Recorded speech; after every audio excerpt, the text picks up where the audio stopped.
Parliamentary and presidential system unit 5 সেইটো এইখিনি চেপ্টাৰটো cover কৰিম। চ' এইখিনিতে আছে অবজেক্টিভছ, ইন্ট্ৰডাকশ্যন, তাৰপিছত meaning and features of parliamentary system, 2 executive heads, fusion of the executive legislature, collective responsibility, leadership of the head of the government, তাৰপিছত government in parliamentary system আৰু president's meaning of and features of presidential system and advantage and disadvantages of presidential and parliamentary system. Presidential means ৰাষ্ট্ৰপতি গণতন্ত্ৰমূলক পদ্ধতিটো আৰু গণতন্ত্ৰৰ সংসদীয় পদ্ধতি যোনটো parliamentary system হয় সেইটো যোনটো আমাৰ ইণ্ডিয়াতে চলি আছে আৰু যোনটো ৰাষ্ট্ৰপতিগণ সেইটো আমেৰিকাতে চলি আছে। জেনেৰেলি ৰাষ্ট্ৰ এখন চলাব গ'লে যিকোনো হয় আইদাৰ ডেমক্ৰেচি অৰ কমিউনিলিজম দুটাতে যাব পাৰে।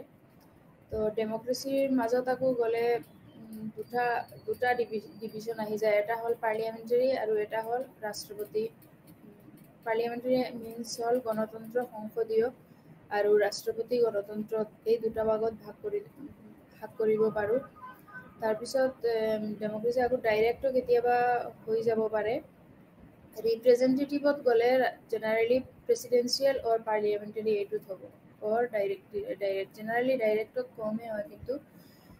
তাৰপিছত ডিক্টেটৰশ্বিপত গ'লে যেনে ৰাছিয়া হয় এইবোৰ ডিক্টেটৰশ্বিপত গৈ থাকে। চ' ৰিপ্ৰেজেণ্টেটিভত আমি আজি প্ৰেচিডেঞ্চিয়েল এণ্ড পাৰ্লিয়ামেণ্টাৰী এইটো চাম। জেনেৰেলি শাসন ব্যৱস্থাত ৰাষ্ট্ৰৰ ক্ষমতা দুই প্ৰকাৰে প্ৰয়োগ কৰিব দেখা যায়। সেই ভিত্তিত আমি সকলো চৰকাৰকে দুটা মূল ভাগত ভগাব পাৰোঁ, যেনে একাত্মক চৰকাৰ বা যুক্তৰাষ্ট্ৰীয় চৰকাৰ। চ' একাত্মক শাসনতন্ত্ৰৰ উদাহৰণ হিচাপে আমি গ্ৰেট ব্ৰিটেইন, ফ্ৰান্স, ইটালী এইবোৰৰ নাম ল'ব পাৰোঁ। এই ধৰণৰ শাসনতন্ত্ৰত কেন্দ্ৰীয় চৰকাৰ সৰ্বেসৰ্বাই আৰু ই আৱশ্যক বোধ কৰিলেও নিম্ন অধিকাৰী বা গোটৰ ক্ষমতা যোনটো সেইটো কাঢ়ি ল'ব পাৰোঁ। এই নিম্ন অধিকাৰী বা গোটসমূহ আইন প্ৰণয়ন বা ক্ষমতা সম্পন্ন অধিকাৰী নহয়, উপবিধি প্ৰণয়ন কৰা অধিকাৰীহে হয়। যুক্তৰাষ্ট্ৰীয় শাসনত নিম্ন অধিকাৰী বা গোট বা সৰ্বোচ্চ অধিকাৰীৰ মাজৰ সম্বন্ধ একাত্মক শাসনৰ সৰ্বোচ্চ অধিকাৰী আৰু নিম্ন অধিকাৰীৰ মাজত যোনটো সম্পৰ্ক, ক্ষমতা নিম্ন অধিকাৰী বা গোটৰ ক্ষমতাবোৰ সীমিত হৈ পৰে, অৰ্থাৎ ৰাষ্ট্ৰৰ যোনটো ক্ষমতা হয় সেইটো উচ্চ অধিকাৰী বা নিম্ন অধিকাৰীৰ মাজত আগ হোৱাৰ ফলত নিম্ন অধিকাৰীৰ যিখিনি ক্ষমতা দিয়া হয় উচ্চ অধিকাৰীকো সেই ক্ষমতাখিনি দিয়া হয়।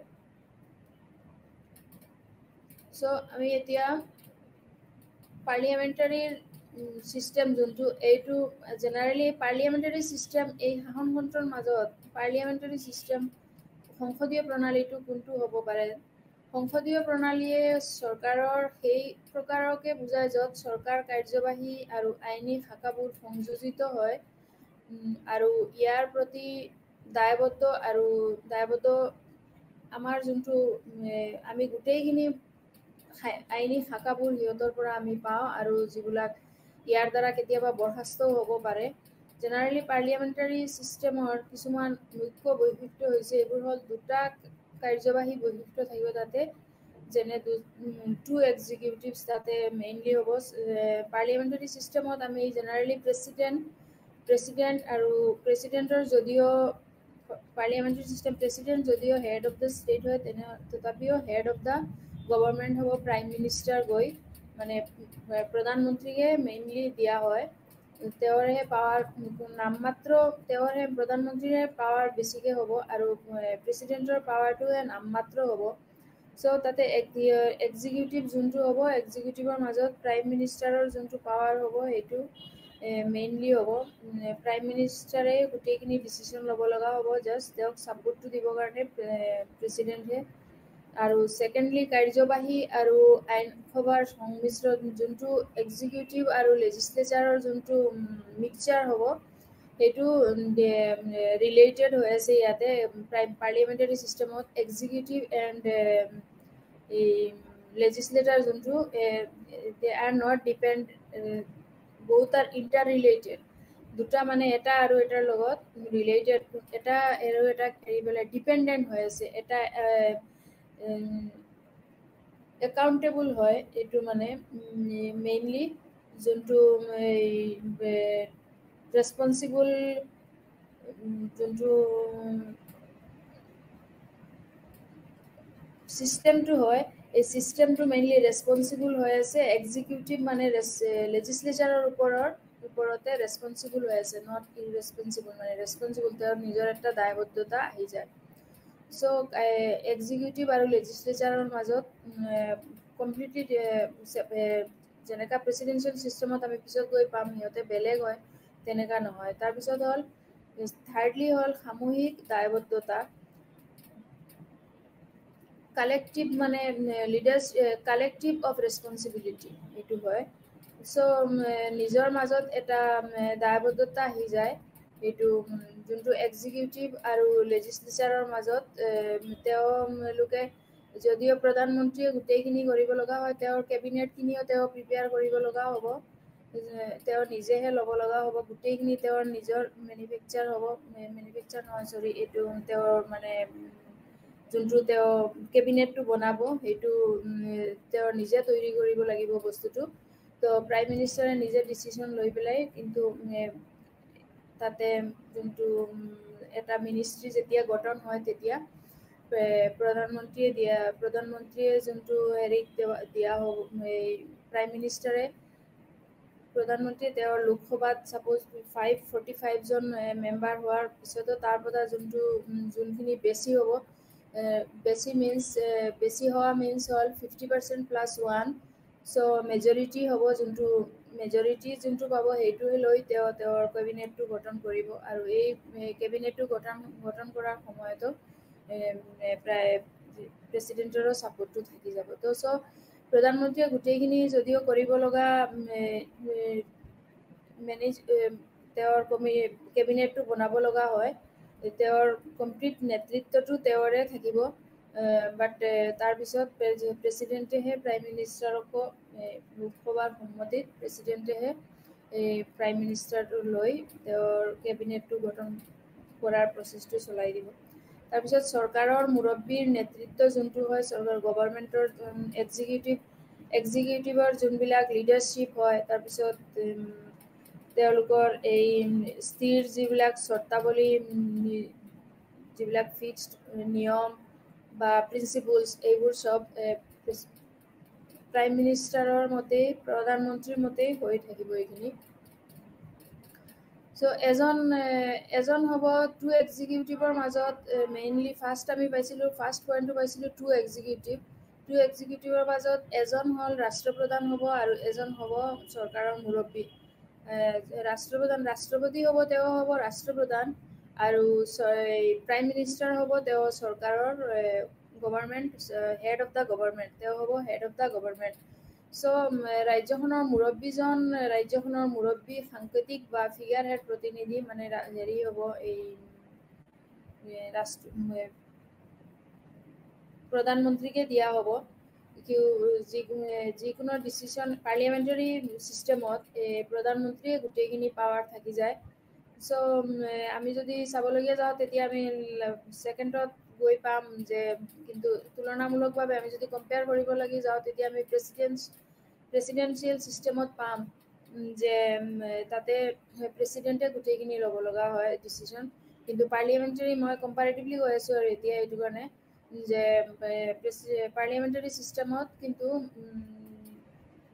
প্ৰধানমন্ত্ৰীয়ে ল'ব লগা ডিচিশ্যনখিনি ল'ব লগা হয় জাষ্ট নামমাত্ৰহে ৰাষ্ট্ৰপতিক হেড অফ দ্য ষ্টেট বুলি কোৱা হয় সো ছেকেণ্ডলি আকৌ চৰকাৰৰ মুৰব্বী হৈছে চৰকাৰৰ ৰাজনৈতিক নেতা যি সিদ্ধান্ত লোৱা আৰু ৰাজনৈতিক দায়বদ্ধতা প্ৰয়োগ কৰা এখন ৰাজ্যৰ প্ৰকৃত কাৰ্যবাহী হিচাপে কাম কৰিব তেওঁ প্ৰধানমন্ত্ৰীয়ে এইখিনি কাম কৰিব গভৰ্ণমেণ্টৰ হেড হিচাপত তেওঁ গোটেইখিনি ডিচিশ্যন ল'ব আৰু গোটেইখিনি চলাই থাকিব যিমান কাৰ্যবাহী এক্সিকিউটিভৰ লগত কিন্তু তেওঁ লগতে লেজিসলেচাৰ ৰেজিস্ট্ৰেচাৰতে ৰেসপন্সিবল হৈ থাকিব লাগিব নেক্সট পইণ্টটো পাওঁ আমি fusion of the executive and legislature. এইটো যোনটো এক্সিকিউটিভে আৰু লেজিছলেচাৰৰ লগত মানে মিল হৈ থাকিব লাগিব। এইটো এক্সিকিউটিভ আৰু লেজিছলেচাৰ দুটাই বেলেগ বেলেগ হ'ব নোৱাৰে। এটা আৰু এটাৰ ওপৰত ৰেছপনচিবল হৈ আছে সংসদ প্ৰণালীত। ইন পাৰ্লিয়ামেণ্টাৰী ছিষ্টেমত চৰকাৰৰ আইনী আৰু কাৰ্যবাহী শাখাবোৰৰ মাজত কোনো স্পষ্ট পৃথকীকৰণৰ ক্ষমতা নাই। ইয়াতে লেজিছলেচাৰ বা হওক আৰু এক্সিকিউটিভৰ মাজত কোনো ছেপাৰেট পাৱাৰৰ কোনো ছিষ্টেম নাই। মেইনলি এই বস্তুটো মেইনলি এইটো কাৰণে পৃথক কৰা নাই। তাতে মুখ্যতঃ 4টা কাৰণ আছে তাতে। ফাৰ্ষ্টলি হ'ল এইটো কাৰ্যবাহী আইনসভাৰ পৰা আহৰণ কৰা হৈছে আৰু ইয়াৰ প্ৰতি দায়বদ্ধ হৈ আছে। মেইনলি এক্সিকিউটিভটো লেজিছলেচাৰৰ পৰাই লোৱা হৈছে, যাতে সেইটো কাৰণে এইটোৰ প্ৰতি ৰেছপনচিবল হৈ আছে ইন পাৰ্লিয়ামেণ্টাৰী ছিষ্টেম, এই সংসদীয় প্ৰণালীত। ছেকেণ্ডলি কাৰ্যবাহী সদস্যসকল আইনসভাৰে সদস্য হয়। যিবিলাক এক্সিকিউটিভ মেম্বাৰ হ'ব সিহঁতে লেজিছলেচাৰৰ মেম্বাৰৰ লগতো ৰিলেটেড থাকিব। চ' থাৰ্ডলি যিবিলাক ভোট আমি প্ৰচেছ এইবোৰ গোটেই সংখ্যাগৰিষ্ঠতাৰ ভোট যিবিলাক পাছ কৰা হয় নিজৰ কাৰ্যকাল সম্পূৰ্ণ হোৱাৰ লগতে এই লেজিছলেচাৰেই চৰকাৰৰ পৰা তাক আঁতৰাই দিব পাৰে। সেইটো কাৰণে মানে লেজিছলেচাৰৰো তাতে ইন ফিউচাৰ যেনেকা এক্সিকিউটিভৰ পাৱাৰ হ'ব তেনেকা লেজিছলেচাৰো এটা আৰু এটাৰ লগত মানে ৰেছপনচিবল হৈ থাকিব লাগিব। ফ'ৰ্থলি প্ৰধানমন্ত্ৰীয়ে ইয়াৰ কাৰ্যকাল উকলি যোৱাৰ আগতেও আইনসভা ভংগ কৰিব পাৰে আৰু নতুন নিৰ্বাচন আহ্বান কৰিব পাৰে। যদি কিবা এটা কাৰণ ওলাই যায় বা কিবা এটা পইণ্টত প্ৰধানমন্ত্ৰীয়ে তেতিয়া সভাখন তেওঁ ভংগ কৰিব পাৰিব আৰু নতুন নিৰ্বাচনৰো আহ্বান কৰিব পাৰিব। এইটো বিকজ এইটো এটা হ'লে ন' কনফিডেন্স ভোট বুলি কয়। তেতিয়া in the completion in terms of no' confidence vote. এইটো যেতিয়া যদি গভৰ্ণমেণ্টটো ৰিমুভ কৰি দিব পাৰে, এইটো in terms of by a vote of no' confidence বুলি কোৱা হয়। যেতিয়া এইটো প্ৰচেছত গ'লে তেওঁ ভোট এইটো কৰি দিব পাৰে। জেনেৰেলি এইটো লয়াৰ হাউচতে হয়। তাৰ এক্সপায়াৰী টাৰ্মছ হোৱাৰ আগতে প্ৰধানমন্ত্ৰীয়ে যোনটো তেওঁৰ কাৰ্যকাল হয়, কাৰ্যকালৰ আগতে তেওঁ এইখিনি কৰি দিব পাৰিব। ফ'ৰ্থলি প্ৰধানমন্ত্ৰীয়ে এইটোৱে ফ'ৰ্থলি হয় যোনটো যে তেওঁ কাৰ্যকাল ষ্টাৰ্ট হোৱাৰ আগতে তেওঁ আইনসভাখন ভংগ কৰি আকৌ নতুন ইলেকশ্যনৰ কাৰণে তেওঁ এই সভাখন আকৌ মাতি দিব ষ্টাৰ্ট কৰিব পাৰে। কিন্তু যুক্তৰাষ্ট্ৰীয় যোনটো শাসন পদ্ধতি হয় তেওঁলোকৰ আকৌ বেলেগ ছিষ্টেম, বেলেগ বৈশিষ্ট্য হয়। তাতে সংবিধানৰ সাৰ্বভৌমিত্ব, যুক্তৰাষ্ট্ৰীয় শাসন আৰু গোট শাসনৰ মাজত ক্ষমতাৰ নিৰ্দিষ্ট বিভাজন আৰু যুক্তৰাষ্ট্ৰীয় শাসন আৰু গোট শাসনৰ মাজত সম্ভাৱ্য বিবাদ মীমাংসাৰ বাবে এক প্ৰকাৰৰ সৰ্বোচ্চ ন্যায়িক অধিকাৰী আৰু এখন সৰ্বোচ্চ ন্যায়ালয়। আটাইবোৰ যুক্তৰাষ্ট্ৰ অৱশ্যে একেধৰণে নহয়। ৰাষ্ট্ৰভেদে, অৱস্থাভেদে, চৰকাৰভেদে এইখিনি বেলেগ বেলেগ হয়। চ' যিবোৰ ৰাষ্ট্ৰ সম্পূৰ্ণ অৰ্থত যুক্তৰাষ্ট্ৰীয় শাসন নীতি গ্ৰহণ কৰা নাই, তেনে শাসনক আংশিক যুক্তৰাষ্ট্ৰীয় শাসন, যিবিলাকক আমি খাচী ফেডাৰেল গভৰ্ণমেণ্ট এডমিনিষ্ট্ৰেশ্যন বুলিও ক'ব পাৰোঁ। তো এইটো যুক্তৰাষ্ট্ৰীয় শাসনৰ উদাহৰণ হিচাপে আমেৰিকা যুক্তৰাষ্ট্ৰ, ছুইজাৰলেণ্ড, কানাডা আদি দেশৰ নাম আমি উল্লেখ কৰিব পাৰোঁ। যদিও এই দেশবোৰৰ মাজত পাৰ্থক্য আছে, তথাপিও যুক্তৰাষ্ট্ৰীয় বৈশিষ্ট্যবোৰ এইবোৰ ৰাষ্ট্ৰত দেখা যায়। চ' এইবোৰ একচুৱেলি কিছুমান আচলতে একাত্মক শাসন আৰু যুক্তৰাষ্ট্ৰীয় শাসনৰ পাৰ্থক্য সাৰ্বভৌম ক্ষমতা ব্যৱহাৰৰ পৰা নিৰ্ধাৰিত কৰা হয়। যদিও সাৰ্বভৌম ক্ষমতাটো ক্ষমতাৰ প্ৰকৃত অধিকাৰী ৰাষ্ট্ৰহে, দৰাচলতে এই ক্ষমতা ৰাষ্ট্ৰৰ নামত চৰকাৰহে ব্যৱহাৰ কৰে। সেইকাৰণে এই ক্ষমতা যদি কেন্দ্ৰীয় শাসনৰ হাতত থাকে, তেনেহ'লে আমি সেই শাসনক একাত্মক শাসন বুলিও অভিহিত কৰিব লাগিব। আৰু যদি এই ক্ষমতা কেন্দ্ৰীয় আৰু ৰাজ্যিক শাসনৰ মাজত বিভক্ত হয়, তেনেহ'লে সেই শাসন হ'ব আকৌ যুক্তৰাষ্ট্ৰীয় শাসন। চ' মেইনলি চাব গ'লে আমি পাৰ্লিয়ামেণ্টাৰী ছিষ্টেমত এইটোৱে হ'ল মেইন যে এইটো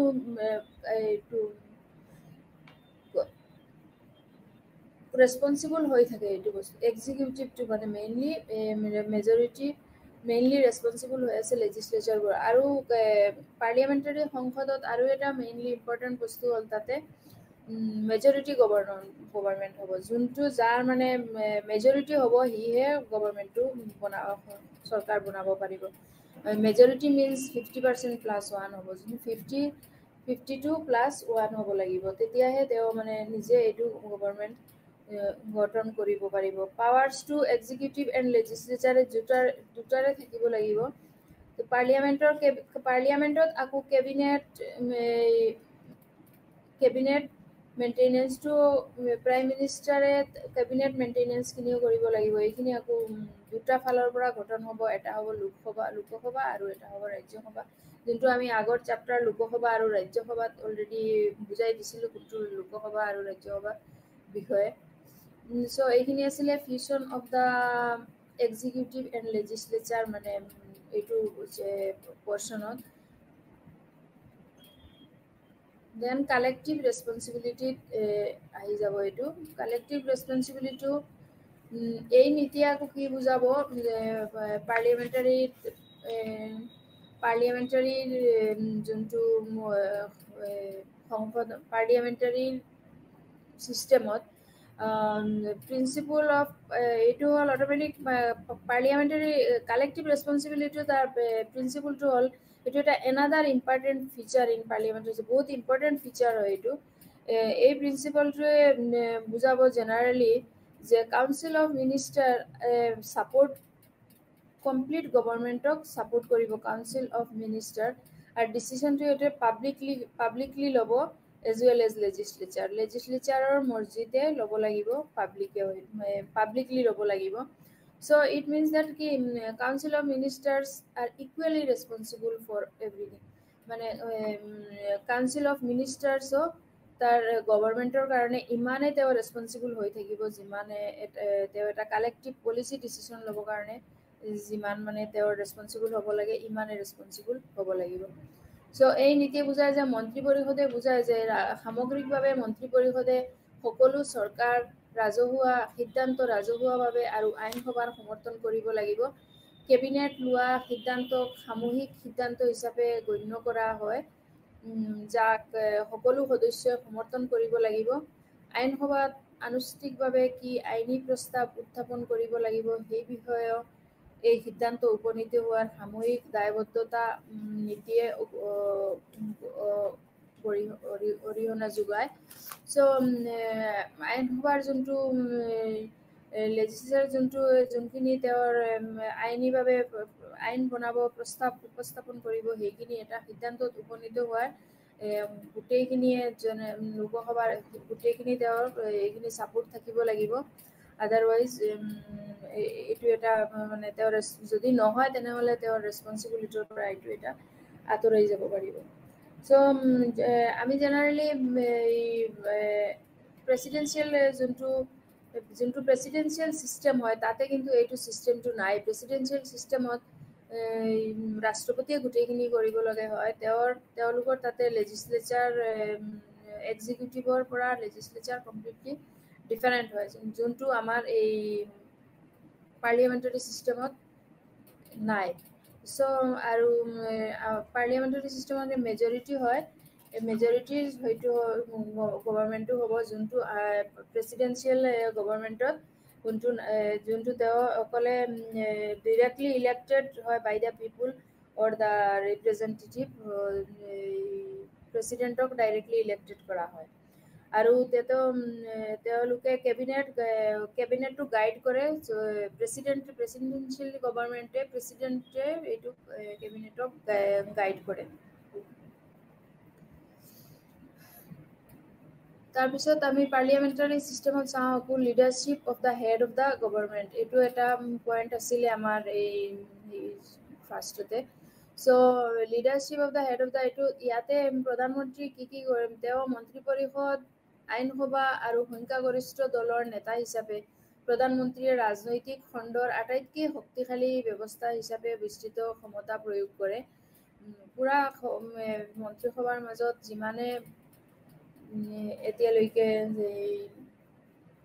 পাৱাৰ হ'ব আৰু পাৱাৰ পাই আমি প্ৰয়োগ কৰা হৈ আছে যিমান পাৱাৰফুল তাতে গোটেইখিনি মন্ত্ৰীসভাৰে প্ৰধানমন্ত্ৰীৰে হয় মেইনলি প্ৰধানমন্ত্ৰীৰ অনুমতি বিনা এইবিলাক একো পৰামৰ্শ অনুসৰি এইবিলাক একো হ'ব নোৱাৰে চ' প্ৰধানমন্ত্ৰীৰ পৰামৰ্শ অনুসৰি ৰাজ্যখনৰ নাম মুৰব্বীয়ে মন্ত্ৰী গভৰ্ণমেণ্টে যোনটো গভৰ্ণমেণ্ট আৰু যিবিলাক এক্সিকিউটিভ গোটেইখিনিয়ে তেওঁ প্ৰধানমন্ত্ৰীৰ পৰামৰ্শ অনুসৰি চব গোটেইখিনি হ'ব চ' এইটোৱে হ'ল তেওঁৰ মানে হেড অফ দ্য গভৰ্ণমেণ্ট যোনটো আমি প্ৰাইম মিনিষ্টাৰকে হেড অফ দ্য গভৰ্ণমেণ্ট বুলি কোৱা হয় যদিও হেড অফ দ্য ষ্টেট হয় প্ৰেচিডেণ্ট কিন্তু তেওঁ অকলে নামমাত্ৰহে এইখিনি হয় চ' একচুৱেলি যোনটো লিডাৰশ্বিপ হয় এইটো তেওঁ প্ৰধানমন্ত্ৰীৰে হ'ব পাৰে প্ৰধানমন্ত্ৰীৰ এই মাজত যোনটো দপ্তৰ যোনটো আবণ্টন বা সাল সলনি কৰে এই গোটেইখিনি মন্ত্ৰীসকলক বৰখাস্ত কৰে এই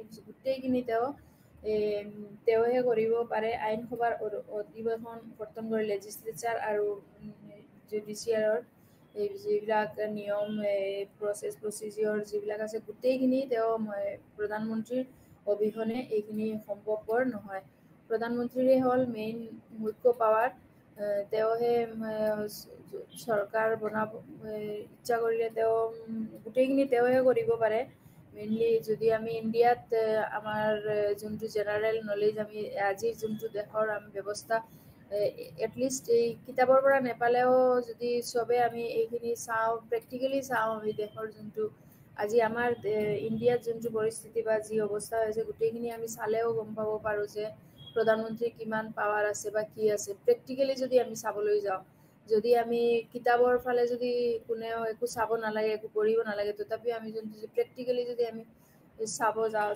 বিচাৰিব চাওঁ তেনেহ'লে আমি সেইখিনি ফিল কৰিব পাৰোঁ যে প্ৰধানমন্ত্ৰীৰ কিমান পাৱাৰ থাকিব আৰু নেক্সট হ'ল এবচেঞ্চ অফ ফিক্সড টাৰ্মছ তাতে কোনো এইটো যে অলপ মই আগতে ক'লোঁ যে মানে এবচেঞ্চ অফ ফিক্সড টাৰ্ম সংসদ প্ৰণালীত মানে নিৰ্ধাৰিত চৰ্তাৱলীৰ অনুপস্থিতি আছে তাতে কোনো কাৰ্যকাল যে জেনেৰেলি 5 ইয়াৰ্ছৰ আগতে 5 ইয়াৰ্ছতে কমপ্লিট হয় কিন্তু তথাপিও যদি কোনো এটা কাৰণত যদি প্ৰধানমন্ত্ৰীৰ কিবা এটা তেওঁ ইচ্ছা কৰিলে এইটো আকৌ তেওঁ চৰকাৰটো আকৌ ভাঙি পেলাই আকৌ তেওঁ নিজে এইটো বনাব পাৰে আইনসভাই অনাস্থা ভোটৰ জৰিয়তে ইয়াৰ কাৰ্যকাল সম্পূৰ্ণ হোৱাৰ আগতেই চৰকাৰৰ আঁতৰাব পাৰে আৰু প্ৰধানমন্ত্ৰীয়ে ইয়াৰ কাৰ্যকাল উকলি যোৱাৰ আগতেও পিছ পৰি থকাটো ভংগ কৰিব পাৰে এইটো তেওঁ মানে এইটো কৰিব পাৰে আৰু দলৰ পৰা নিৰ্বাচনী সুযোগৰ সুবিধা লোৱাৰ বাবে নতুন নিৰ্বাচনৰ আহ্বান জনাব পাৰে এইখিনি প্ৰধানমন্ত্ৰীৰ পাৱাৰ আছে তেওঁ ভাঙিব পাৰে আৰু তেওঁৰ সময়কালটো শেষ হোৱাৰ আগতে তেওঁ সেইটো আকৌ ইলেকশ্যন লৈ কিনি তেওঁ আকৌ এটা ইলেকশ্যন কমিটি মাতি দিব পাৰে আৰু তেওঁ এইটো আকৌ ইলেকশ্যনৰ আহ্বানো জনাব পাৰে চ' পাৰ্লিয়ামেণ্টাৰী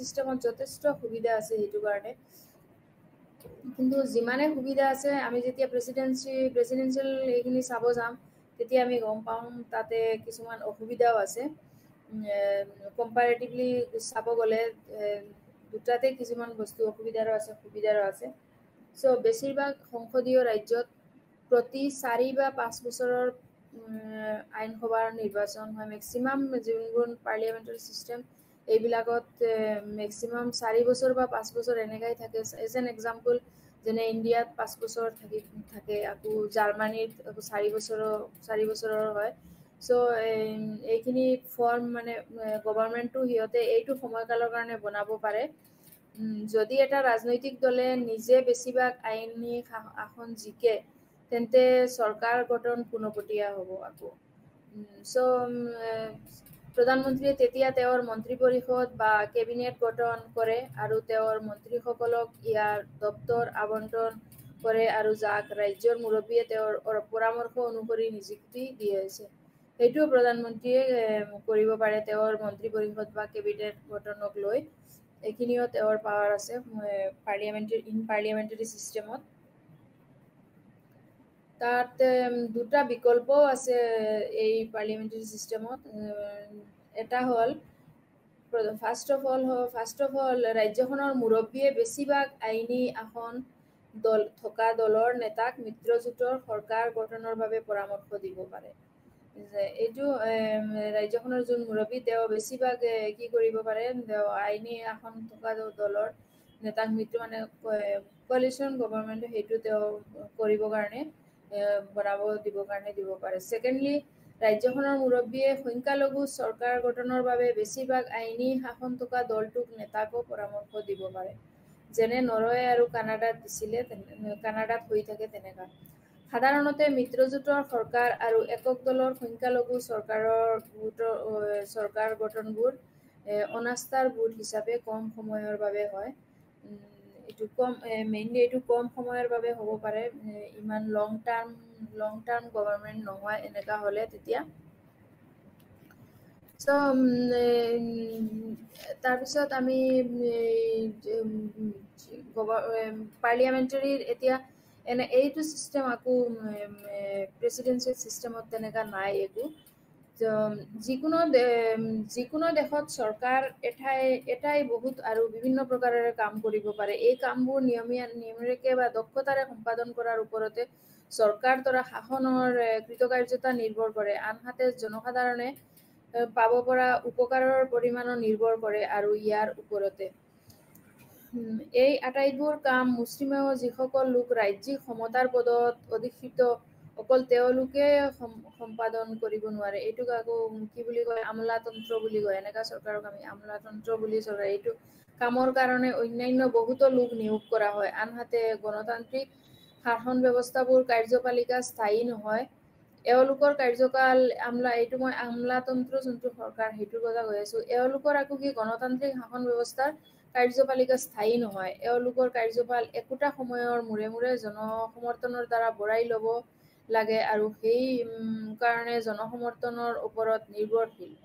চ' জনসাধাৰণে আকৌ এই মত ব্যক্ত কৰে যে সময়ে সময়ে হোৱা নিৰ্বাচনৰ যোগেদি ইয়াৰ ফলত ক্ষমতাৰ অধিষ্ঠিত কাৰ্যপালিকাৰ যোনটো সম্পূৰ্ণ পৰিৱৰ্তন হ'ব পাৰে আৰু পৰিৱৰ্তনৰ সম্পূৰ্ণ নতুন এচাম লোকে এই পদলৈ উন্নীত হ'ব পাৰে। এনে ৰাজনৈতিক পৰিৱৰ্তন মাজতো দেশৰ দৈনন্দিন কাম আৰু শাসন চলি থাকিব পাৰে আৰু দেশৰ আইন বা শৃংখলা ৰক্ষিত হ'ব লাগে। দেশৰ এই দৈনন্দিন শাসন পৰিচালনাৰ দায়িত্ব অসামৰিক সেৱাৰ অৰ্থাৎ আমলা লোকৰ হাতত ন্যস্ত থাকে তেতিয়া। চ' এইটো এটা টাইম হয় যোনটো অসামৰিক সেৱা বুলি কয়, তেতিয়া আমলাতন্ত্ৰ হয়। এইটো বেলেগ এটা হয় যোনটো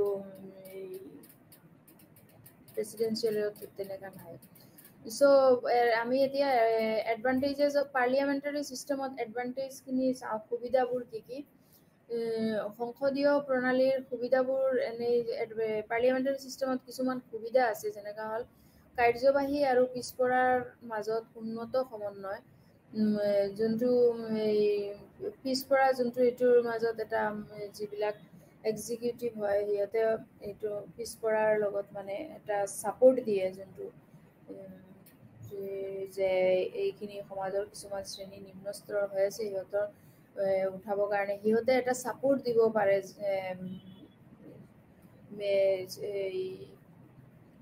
আমি গণতন্ত্ৰ যাক দি আমি চৰকাৰখন বনালো সিহঁতক আমি ধৰিব পাৰো যে এইখিনি আমাৰ জনগণৰ এইখিনি অসুবিধা হৈ আছে, এইখিনি আমাৰ লাগে বিচাৰে। তেতিয়া তেওঁ প্ৰতিনিধি যিবিলাক জনগণৰ দ্বাৰা বনোৱা হৈছিলে তেওঁলোকে গৈ মিনিষ্ট্ৰীত বা পাৰ্লিয়ামেণ্টত গৈ তেওঁলোকে এইখিনি ডিমাণ্ডখিনি তেওঁ ক'ব পাৰে।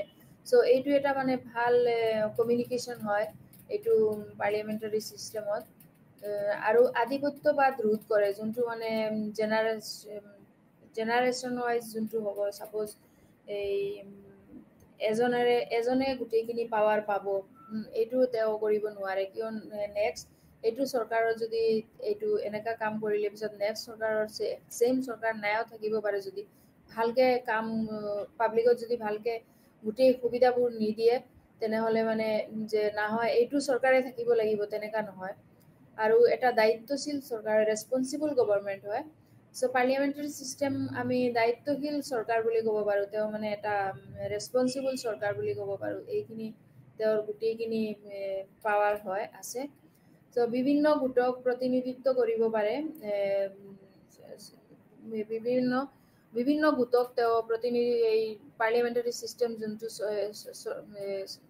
পাৰ্লিয়ামেণ্টাৰী ছিষ্টেমৰ আণ্ডাৰত যোনটো চৰকাৰ হয়, এইটো চৰকাৰে বিভিন্ন গোটক প্ৰতিনিধিত্ব কৰিব পাৰে। বা আমি ভালকৈ চাব পাৰোঁ, ফ'ল' কৰিলে আমি এইখিনি পাইও থাকোঁ যে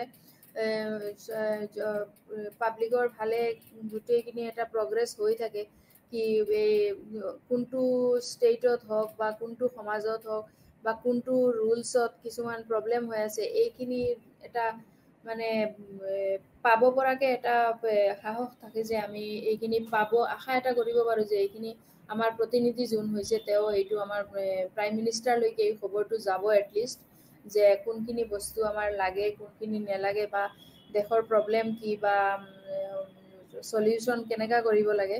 চ' এইটো এটা মানে আৰু এটা নমনীয়তাৰে চাই মানে এটা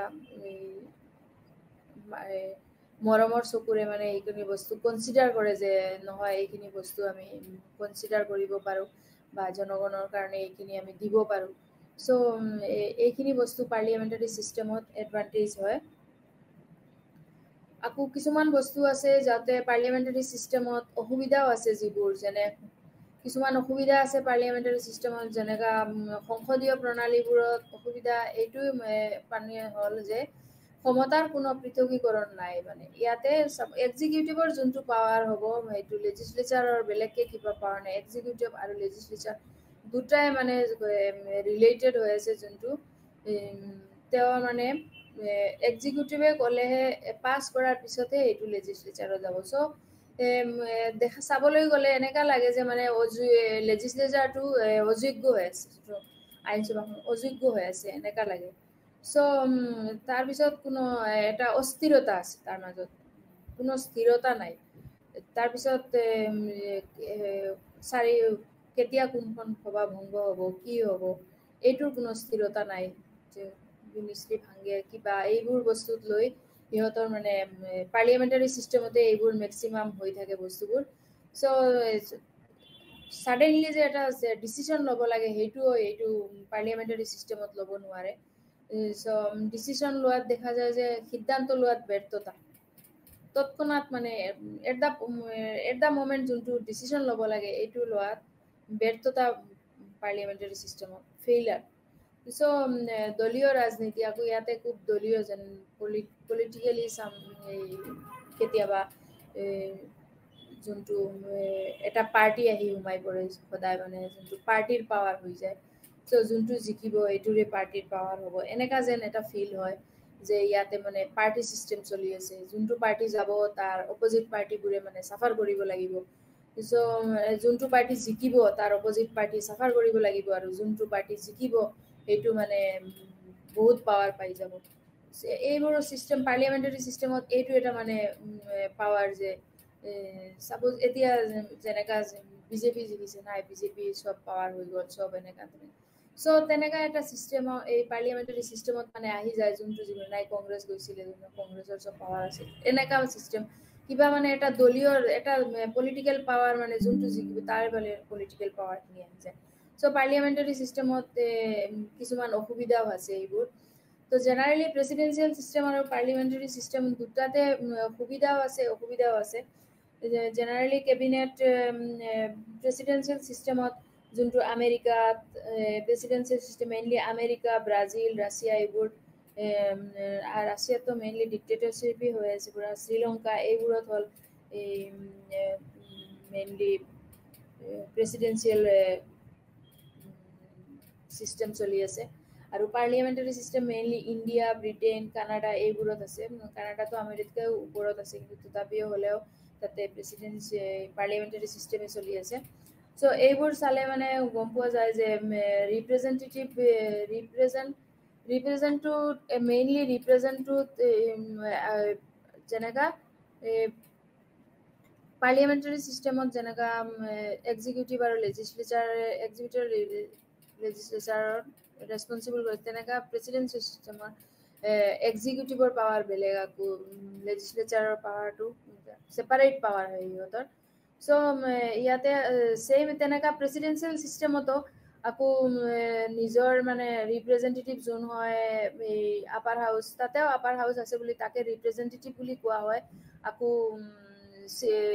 তাতেও প্ৰেসিডেন্সিয়েল সিস্টেমত লোৱাৰ হাউস থাকিলেও তাতে তাক সিলেক্ট বুলি কোৱা হয়, সিলেক্ট বুলি কোৱা হয়। সো তাতে যে এনেকা নাই তেনেকা নহয়, কিন্তু প্ৰেসিডেন্সিয়েল সিস্টেমত মেইনলি বেছিকে পাৱাৰ ৰাষ্ট্ৰপতিৰে হয় গোটেইখিনি। তেওঁক মানে তাতে একো বেলেগ আৰু নাই। প্ৰেসিডেন্ট হেড অফ দ্য স্টেটো হয়, আকৌ হেড অফ দ্য গভৰ্ণমেন্টও হয়। President is the head of the state, president is the head of the government. কিন্তু পার্লিয়ামেন্টারি সিস্টেমত president is the head of the state, but and prime minister is the head of the government. So directed presidential system of president of directed elected by the people or by the representative এনেকা হয়। তেও আকো cabinet form করে, কিন্তু এইটো guide প্রেসিডেন্টে guide কৰি পেলে বনায়। এইটো তাতে আকো নন ইলেক্টেড সেক্ৰেটাৰিয়েট আছে। তাতে যে এনেকা নহয় যে আমাৰ ইয়াতে আকৌ প্রেসিডেন্ট পার্লামেন্টারি সিস্টেমত যোনজন তেওঁ সদস্য হ'ব লাগিব, নহলে এমপি হলেও তেওঁ সদস্য হ'ব লাগিব। কিবা সদস্য নহলে তেওঁ যদি কোনো লোকসভা ৰাজ্যসভাৰ সদস্য নহলে তেওঁ এমপি হ'ব। চ প্রেসিডেন্সিয়েল সিস্টেমত তেনেকা একো নাই, তেওঁ যে মানে এনেকা কিবা সদস্য হ'ব লাগিব নহয়। তেওঁ ৰাষ্ট্ৰপতি নিজেই তেওঁলোকক সেক্ৰেটাৰি বনাই দিয়ে। সো ক্যাবিনেট আৰু প্রেসিডেন্ট মেইনলি নট মানে accountable to legislature in presidential system. In presidential সিস্টেমত প্রেসিডেন্টে মানে রাষ্ট্রপতি যে not accountable to the legislature, কিন্তু এই পার্লিয়ামেন্টারি সিস্টেমত একাউন্টেবল টু দ্য লেজিসলেচার। সেইটো এটা হল মানে মেইন দুটাৰ মাজত ডিফাৰেন্স, পাৰ্থক্য যোনটো এইটো হল এটা মেইন মানে ডিফাৰেন্স।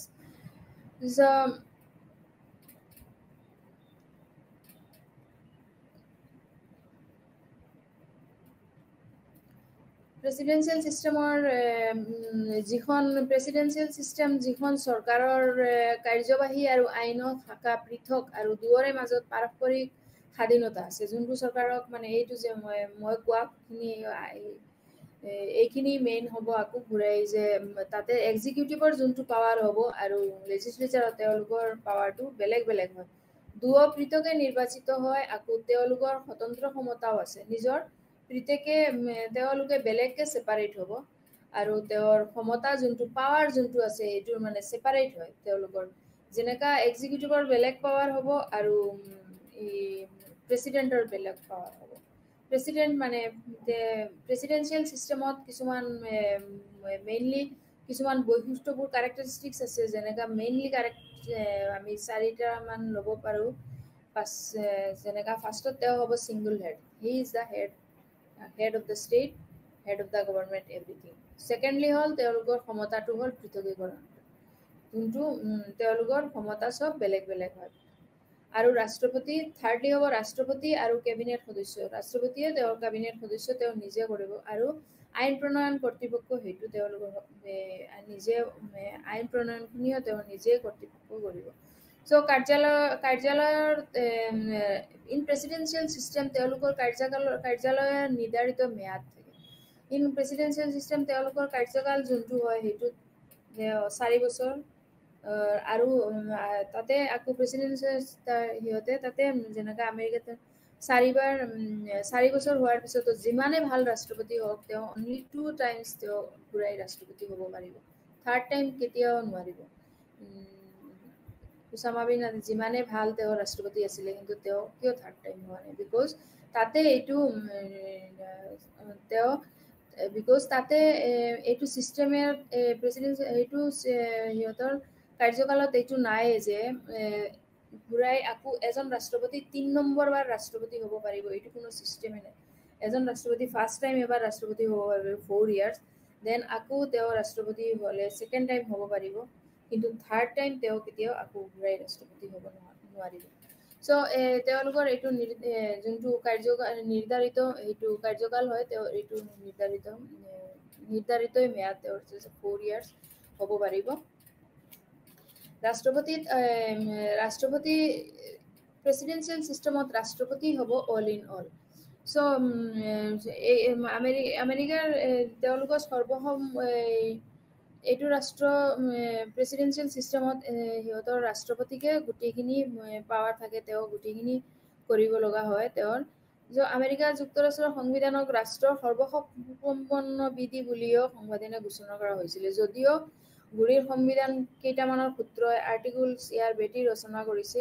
ইয়াৰ সূত্ৰসমূহৰ ওপৰত ভেটি কৰি গঢ়ি উঠিছে এটা সুবৃহৎ হেৰি।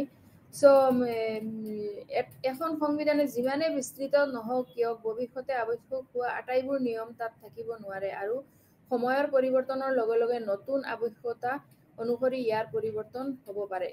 সিহঁতৰ এইটো প্ৰেচিডেন্সিয়েল চিষ্টেমত এইখিনি আছিলে। সো আৱশ্যকতা অনুসৰি ইয়াৰ সংশোধন বিধানমণ্ডলসমূহে সময়ে সময়ে প্ৰণয়ন কৰা সংবিধানবোৰ, ন্যায়ালয়ে দিয়া সংবিধানবোৰৰ ব্যাখ্যাবোৰ, দেখাচাৰ আৰু ৰীতিসমূহ মিলি সংবিধান সৃষ্টি হৈছে। ই আটাইবোৰেই সংবিধানৰ একোটা অপৰিহাৰ্য অংগ। এনেকৈ এই সংবিধান বৰ্ধিত হৈছে। সো যদিও উক্ত কিন্তু এই বস্তুটোত যদি আমি আকৌ ৰাষ্ট্ৰপতিকে যদি আইন প্ৰণয়নৰ কৰ্তৃপক্ষ বুলি কোৱা হয়, তাতেও কিছুমান সিহঁতৰ হেৰিত ৰাষ্ট্ৰৰ যোনটো নিয়ম বা পাৱাৰ যোনটো হয়, তাতে ৰাষ্ট্ৰপতিয়ে গোটেইখিনি ল'লেও তাতে ৰাষ্ট্ৰপতিৰ কিছুমান নিৰ্বাচন পদ্ধতি বা প্ৰচেছ আছে তাতে, যেনে সংবিধান ৰচকসকলৰ কিছুমানে ৰাষ্ট্ৰপতি নিৰ্বাচনৰ দায়িত্ব সিহঁতে তেতিয়া দিব শিকিছিলে। পাছত উপলব্ধি কৰা মতে ইয়াৰ ফলত বাধা আৰু সমতা নীতি নাথাকিব পাৰে, কিন্তু আকৌ প্ৰত্যেক নিৰ্বাচন পদ্ধতিও সম্পূৰ্ণ দুখশূন্য বুলি বিবেচিত হোৱা নাছিলে, কাৰণ এই পদ্ধতিৰ সহায়ত এজন অবাঞ্ছিত লোক এই উচ্চ পদত অধিষ্ঠিত হোৱাৰ সম্ভাৱনা নুই কৰিব নোৱাৰে। সব প্ৰেচিডেন্সিয়েল চিষ্টেমত নিৰ্বাচন মণ্ডলী ৰাষ্ট্ৰপতি যোনটো নিৰ্বাচনৰ দ্বিতীয় পৰ্যায়ত মধ্যৱৰ্তী নিৰ্বাচকসকলৰ প্ৰাথমিক যোনটো নিৰ্বাচন হ'ব, তেতিয়া প্ৰাথমিক মতদাতাসকলে নিৰ্বাচন কৰে। প্ৰত্যেক ৰাজ্যই কিমানজনী মধ্যৱৰ্তী নিৰ্বাচক বাচিব পাৰে সংবিধানে সেইটো নিৰ্বাচন কৰি দিছে। সমান সংখ্যক ভোট পালে ৰাষ্ট্ৰপতি সমান সংখ্যক যদি ভোট পায়, তেতিয়া ৰাষ্ট্ৰপতি উপৰাষ্ট্ৰপতি যে নিৰ্বাচিত হ'বলৈ হ'লেও তাতে কিছুমান প্ৰেচিডেন্সিয়েল চিষ্টেমত সুবিধা, আৰু যদিও ৰাষ্ট্ৰপতিয়ে গোটেইখিনি পায় তাতেও কিছুমান সুবিধা আৰু অসুবিধা হৈ আছে। যেনে প্ৰেচিডেন্সিয়েল চিষ্টেমত চৰকাৰৰ যোনটো ৰাষ্ট্ৰপতিৰ যোনটো প্ৰণালীৰ সুবিধা হৈছে, সেইটো হৈছে ফাৰ্ষ্ট অফ অল চৰকাৰখনৰ স্থিৰতা। সিহঁতে প্ৰেচিডেন্সি হোৱাৰ পিছত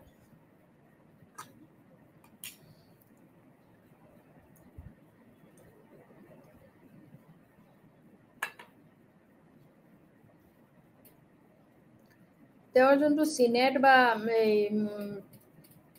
কেবিনেটৰ যোনটো লৈ তেওঁ সদস্য গঠন কৰিব, তাতেও তেওঁলোকৰ ভিতৰত এজন উপৰাষ্ট্ৰপতি হিচাপে ভোট দি চিনেটৰ সদস্যসকলে এই ক্ষেত্ৰত ব্যক্তি হিচাপে ভোট দিয়ে, আনটো সদনৰ সদস্যৰ দৰে ৰাজ্য হিচাপে ভোট নিদিয়ে। ৰাষ্ট্ৰপতি আৰু উপৰাষ্ট্ৰপতি 4 বছৰ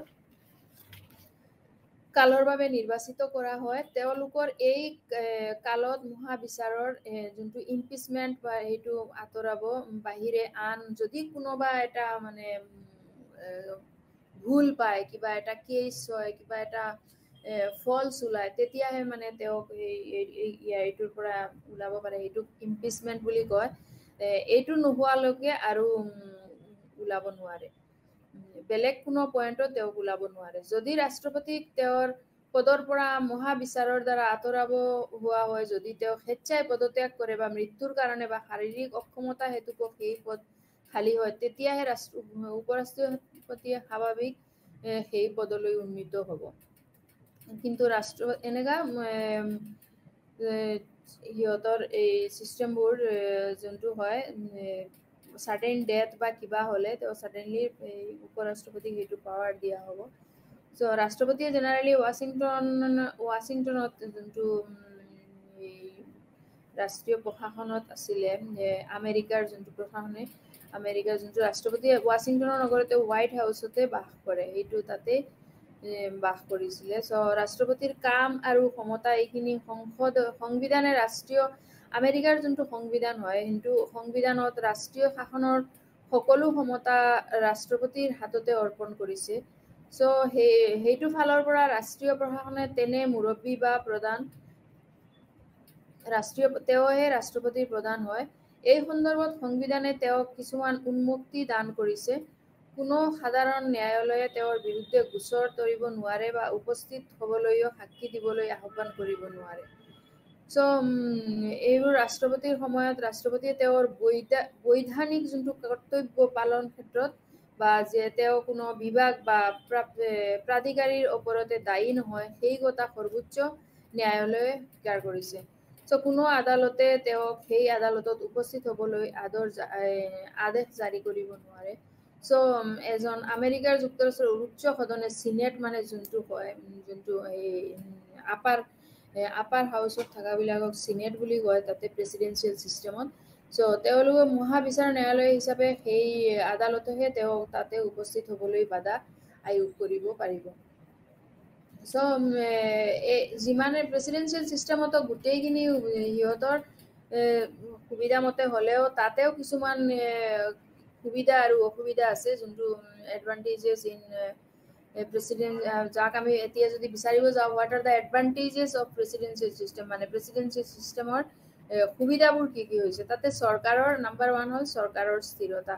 তাতে এজনে হয়, সেইটো কাৰণে তেওঁ নিজে মানে ডিচিশ্যন ল'ব পাৰে যে আমি এইটো নিজৰ হয়, চাপ'জ এক্সিকিউটিভ হয়, লেজিছলেচাৰ হয়, লেজিছলেচাৰ নিজৰখিনি নিজে ডিচিশ্যন ল'ব লগা হয়, কাৰো ফালে চাবলগীয়া নহয় বা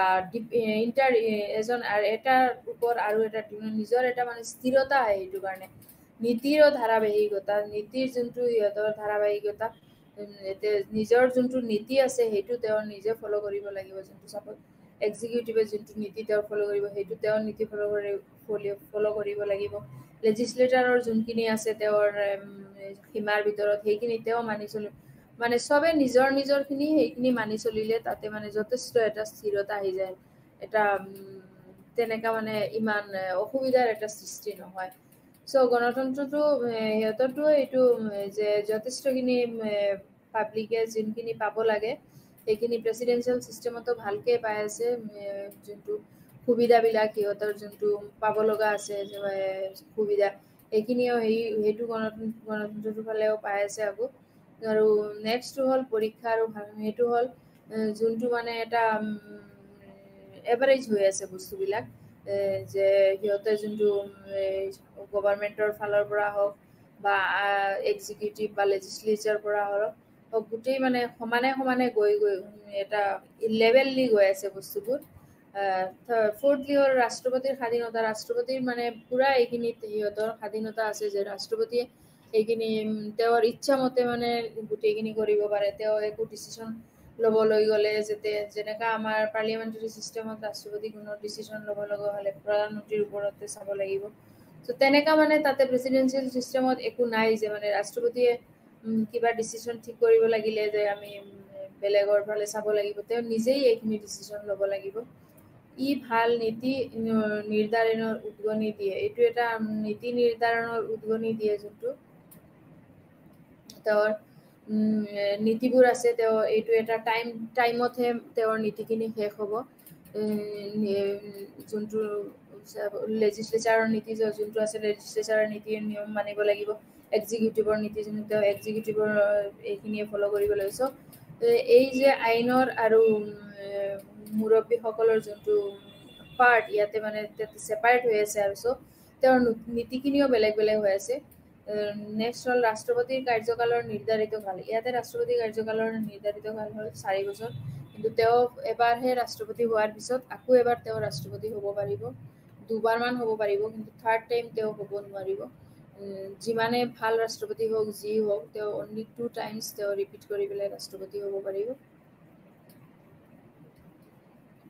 কিছুমান অসুবিধাও আছে, যেনেকা ডিসএডভান্টেজ অফ প্ৰেসিডেন্সিয়েল সিস্টেমত কিছুমান অসুবিধাও হৈ আছে। যেনেকা অসুবিধা হ'ল ৰাষ্ট্ৰপতিৰ ইয়াতে বহুত ব্যয়বহুল হয়, খৰচাটো সিহঁতৰ যোনটো সাপোজ এজনে যেতিয়া ৰাষ্ট্ৰপতিয়ে গোটেইখিনি মেইনটেইন কৰিব লগা হৈছে, চ' বহুত মানে তাতে এজনৰ এটাৰ ফালে এই যোনটো এক্সিকিউটিভছ হয়, এক্সিকিউটিভৰ যোনটো এই তেওঁ মেইনটেনেন্সখিনি কৰিব লগা হয়, যথেষ্ট মানে ব্যয়বহুল হয় তাতে, যে কেপিটেলখিনি যথেষ্ট সিহঁতৰ খৰচা হয়, সেইটো এক্সপেণ্ডিচাৰটো বাঢ়ি যায় অট'মেটিকেলি। যেতিয়া এজনে খৰচাখিনি এজনৰ ওপৰত যেতিয়া আহি যায় তেতিয়া খৰচাটো অট'মেটিকেলি মেইনটেনেন্সটো বহুত বাঢ়ি যায়। চ' এইটো নীতিৰ ফলত কি হৈছে, দুৰ্নীতিৰ হাৰ উচ্চ হয়। এইটো প্ৰেচিডেন্সিয়েল চিষ্টেমত আকৌ দুৰ্নীতিৰ হাৰ বেছি হয়। কাৰণটো হ'ল এইটো দুৰ্নীতিৰ এইটোৰ ক্ষেত্ৰত ৰাষ্ট্ৰপতি এজনে হয়।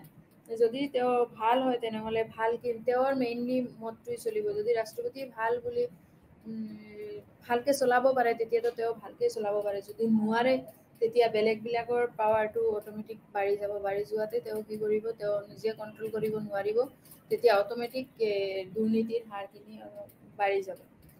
আৰু যদি ৰাষ্ট্ৰপতিৰ পাৱাৰ ইমানেই আছে ইন প্ৰেচিডেন্সিয়েল চিষ্টেমত যে বেলেগ কোনেও ৰাষ্ট্ৰপতিক নিয়ন্ত্ৰণ কৰাটো অলপ কঠিন হৈ যায়। এইটো ৰাষ্ট্ৰপতিক যে কঠিন হৈ যায় অলপ ৰাষ্ট্ৰপতিক নিয়ন্ত্ৰণ কৰাটো, কণ্ট্ৰল কৰাটো, অলপ কণ্ট্ৰলিং কেপাচিটিটো। চ' ইন পাৰ্লিয়ামেণ্টাৰী চিষ্টেম যেনেকৈ ৰাষ্ট্ৰপতিক প্ৰাইম মিনিষ্টাৰে কণ্ট্ৰল কৰিব পাৰে, তেনেকা এইটো প্ৰেচিডেন্সিয়েল চিষ্টেমত তেনেকা নাই। ইয়াতে ৰাষ্ট্ৰপতিয়ে একো কণ্ট্ৰল কৰিব নোৱাৰে। চ' ইয়াৰ ফলত কি হয়, একনায়ত্ববাদ হ'ব পাৰে, একনায়ত্ববাদ হৈ যাব পাৰে। একনায়ত্ববাদ হ'লে আকৌ এইটো যথেষ্ট একনায়ত্ববাদত কি হ'ব, আকৌ যথেষ্টখিনি যোনটো চৰকাৰ আছিলে সেইটো প্ৰেচিডেন্সিয়েল চৰকাৰত এইখিনি নাথাকিব। একনায়ত্ববাদ হ'লে আকৌ ইয়াতে যোনটো প্ৰেচিডেন্সিয়েল চৰকাৰৰ এগেইনষ্টত হৈ যাব। চ' ন্যায়পালিকাৰ যদিও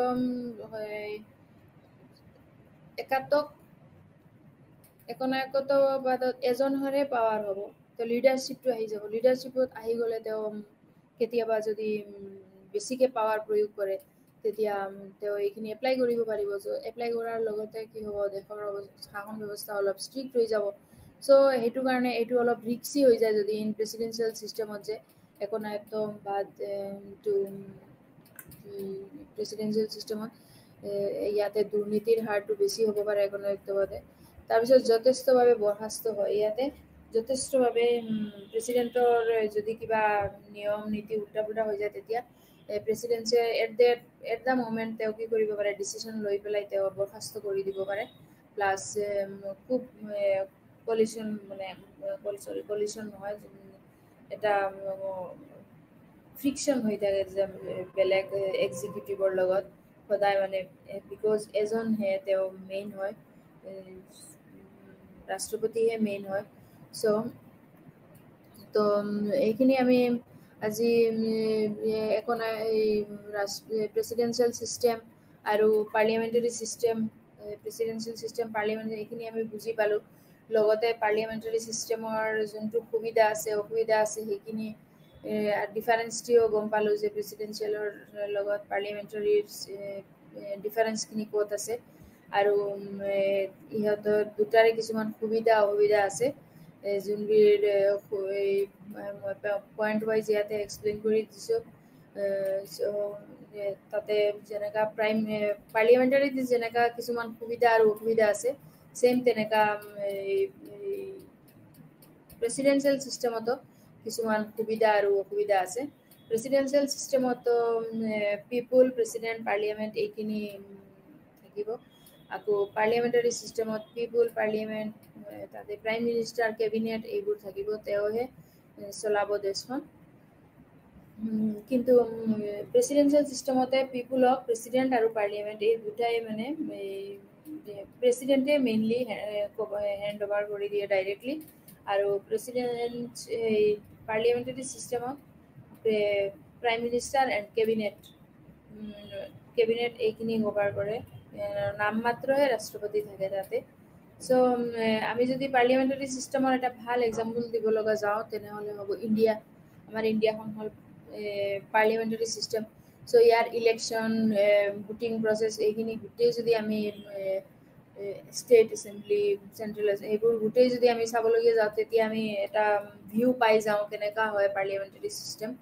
চ' আমাৰ ইণ্ডিয়াখনত যিমান ছিষ্টেম এইবোৰ হয় পাৰ্লিয়ামেণ্টাৰী ছিষ্টেমে। আৰু যদি প্ৰেচিডেঞ্চিয়েল ছিষ্টেমৰ এটা এক্সাম্পলত যাওঁ তেনেহ'লে ইউ এছ এৰ যদি আমি সিহঁতৰ গোটেইখিনি আমি চাবলগীয়া যাওঁ তেতিয়া আমি তাতে সিহঁতৰ যোনটো ভিউ সেইটো পাম, প্ৰেচিডেঞ্চিয়েলৰ ছিষ্টেমটো পাম। চ' এই দুটাতকৈ ভাল এক্সাম্পল আৰু বুজিবৰ কাৰণে ভাল আৰু একো নহ'ব যে ইউ এছ হ'ল প্ৰেচিডেঞ্চিয়েল ছিষ্টেমৰ এক্সাম্পল এণ্ড ইণ্ডিয়া হ'ল parliamentary ছিষ্টেমৰ।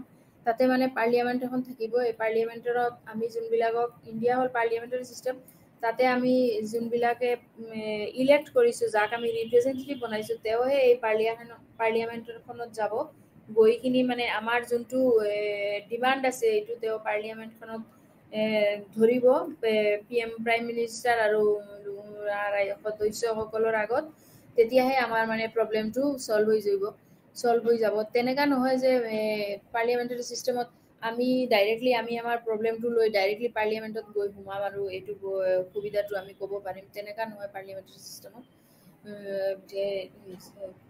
So' in parliamentary system আমি প্ৰাইম মিনিষ্টাৰে কেবিনেটখন বনাব, তাৰপিছত আমি কেবিনেটতে আমাৰ যোনটো ভিউ হয়, আমাৰ যোনটো ডিমাণ্ড সেইটো আমি তাতে শ্ব' কৰিম। তাৰপিছতহে এইটোৰ একশ্যন হ'ব, একশ্যন হৈ যোৱাৰ পিছত এইটো মানে গ্ৰাণ্ট হ'ব, আৰু গ্ৰাণ্ট হোৱাৰ পিছতহে আমি এই সুবিধাখিনি পাম। চ' ইণ্ডিয়াৰ যোনখিনি মানুহখিনি হয় সেইখিনি তেওঁলোকে তেনেকুৱা ছিষ্টেমতে নিজৰ যোনটো ডিমাণ্ড হয়, নিজৰ যোনটো উইচ হয়, নিজে যোনটো পাব লগা হয়, এই বস্তুটো তেওঁ through the representative into the পাৰ্লিয়ামেণ্টত দি তাৰপিছতহে ডিমাণ্ডখিনি কমপ্লিট হোৱাৰ পিছতহে আকৌ ঘূৰি ষ্টেটলৈ অহাৰ পিছতহে জেনেৰেল পাব্লিকৰ অহাৰ পিছতহে আমি এইখিনি সুবিধাটো পাওঁ। কিন্তু আমি পাওঁ সুবিধাটো তেনেকুৱা ছিষ্টেমত। চ' ক'বলৈ গ'লে পাৰ্লিয়ামেণ্টাৰী ছিষ্টেমেই হওক আৰু প্ৰেচিডেঞ্চিয়েল ছিষ্টেমেই হওক, দুটা প্ৰণালীতে আমি কিছুমান সুবিধাও পাইছোঁ, কিছুমান অসুবিধাও পাইছোঁ। কিন্তু দুটা প্ৰণালীতে তেওঁলোকৰ স্বকীয় যোনটো বৈশিষ্ট্য আৰু শক্তি আৰু দুটা প্ৰণালীতে কি আছে, নিজৰ অলপ পাৱাৰো আছে, আকৌ দুৰ্বলতাও আছে। খালি যে তেনেকুৱা যে দুটা প্ৰণালীত এইটো প্ৰণালী বহুত পাৱাৰফুল এইটো প্ৰণালী বহুত উইক, তেনেকুৱা নহয়। দুটা প্ৰণালীতেও দুৰ্বলতাও আছে কিছুমান, আৰু দুটা প্ৰণালীতে পাৱাৰো আছে কিছুমান। চ' দুটা প্ৰণালীৰে কাৰ্যকাৰিতা, প্ৰদৰ্শন আৰু পৰিমাণ, ঐতিহাসিক, সামাজিক, অৰ্থনৈতিক আৰু ৰাজনৈতিক প্ৰেক্ষাপটৰ ওপৰত নিৰ্ভৰশীল। দুটাই কি হৈছে, দুটাই socially related, economically related, historically related আৰু পলিটিকেলি অলছ' ৰিলেটেড। চ' আমি দুটাৰ এটাকো আমি এনেকুৱা আমাৰ নলেজৰ পৰা আঁতৰাব নোৱাৰোঁ, কিয় দুটাই ইম্পৰ্টেঞ্চ হৈ আছে। দুটা প্ৰণালী কেৱল পৃথক, এনেই দুটা প্ৰণালী পৃথক, কিন্তু একচুৱেলি চাবলৈ গ'লে এটা প্ৰণালীও সামগ্ৰিকভাৱে আমি তাক অভাৰঅল বুলি ক'ম, আৰু অভাৰঅল আমি তাক ভাল বুলি ক'ব নোৱাৰোঁ দুটা প্ৰণালীতে। চ' এটা পাৰ্লিয়ামেণ্টাৰী সুবিধাত যিবোৰ সুবিধা আছে, এইবোৰ সুবিধা যদিও প্ৰেচিডেঞ্চিয়েল ছিষ্টেমত এইবোৰ নাই, তথাপিও আমি তাক প্ৰেচিডেঞ্চিয়েল ছিষ্টেমক আমি যে বহুত ভাল বুলি ক'ব পাৰোঁ তেনেকুৱা নহয়। দুটা ছিষ্টেমতে ছেপাৰেট হ'ব পাৰে, কিন্তু দুটাৰ প্ৰণালী দেশখন চলাবৰ কাৰণে বা আমাৰ জেনেৰেল পাব্লিকৰ কাৰণে ফ্ৰুটফুল ইমান হোৱা নাই। চ' এইখিনি আছিলে আমাৰ আজিৰ পাৰ্লিয়ামেণ্টাৰী আৰু প্ৰেচিডেঞ্চিয়েল ছিষ্টেমৰ পইণ্টছবিলাক যোনটো আমি আজিৰ ক্লাছটোত কমপ্লিট কৰিলোঁ ইয়াতে আশা কৰিছোঁ মই এইখিনি বুজিব লগা হৈছে গোটেইখিনি বস্তু আৰু তাতে এই ক্লাছটো আমি এতিয়া ইয়াতে সমাপ্ত কৰিছোঁ নমস্কাৰ